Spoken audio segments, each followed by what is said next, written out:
Hi friend, మీకు ఈ video నచ్చినట్లయితే ఈ వీడియోని లైక్ చేయండి, సబ్స్క్రైబ్ చేయండి.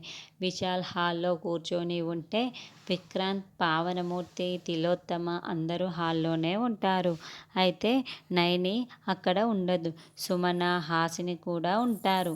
అప్పుడు హాసిని, మీరు డాక్టర్ని తీసుకొని రమ్మన్నారా లేకుంటే యాక్టర్ని తీసుకురమ్మన్నారా అని హాసిని అడుగుతూ ఉంటుంది. నేను డాక్టర్నే తీసుకురమ్మని చెప్పాను. వాళ్ళకి మన ఇంటి అడ్రస్ సరిగ్గా తెలియదంట. వల్లభని దగ్గరుండి తీసుకొని రమ్మని మరీ చెప్పాను. వచ్చేస్తూ, అమ్మా, నీకు తాపత్రయం చాలా ఎక్కువగా అయిపోయిందమ్మా. నాకు ఎన్ని వైద్యాలు చేసినా నా చెయ్యి ఇది బాగోదమ్మా. నువ్వు ఎందుకమ్మా నా కోసం ఇంత తాపత్రయపడుతున్నావు?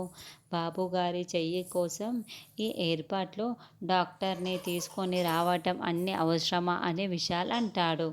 లేదు విశాల్, నా ప్రయత్నం నేను చెయ్యాలి కదా అని తిలోత్తమ అంటోంది. అప్పుడే వల్లభ హాల్లోకి వచ్చి రండి రండి అని పిలుస్తూ ఉంటాడు. అప్పుడే గంటలమ్మ భర్త గజకండ ఇద్దరు కూడా డాక్టర్లలాగా మారువేషం వేసుకొని అక్కడికి వస్తూ ఉంటారు.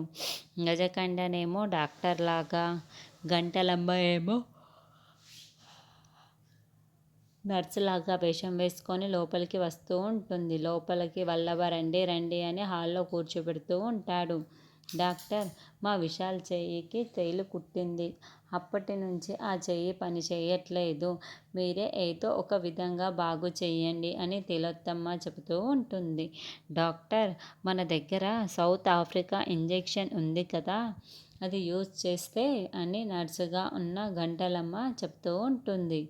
అప్పటికే వాళ్ళ చేతిలో ఉన్న పెట్టె కాస్త కింద ఉండటంతో గాయత్రి పాప ఆ ఇంజెక్షన్ని చేతిలో తీసుకొని దాంట్లోకి ఎక్కించే మందుని కూడా చేతిలో తీసుకుంటూ ఉంటుంది.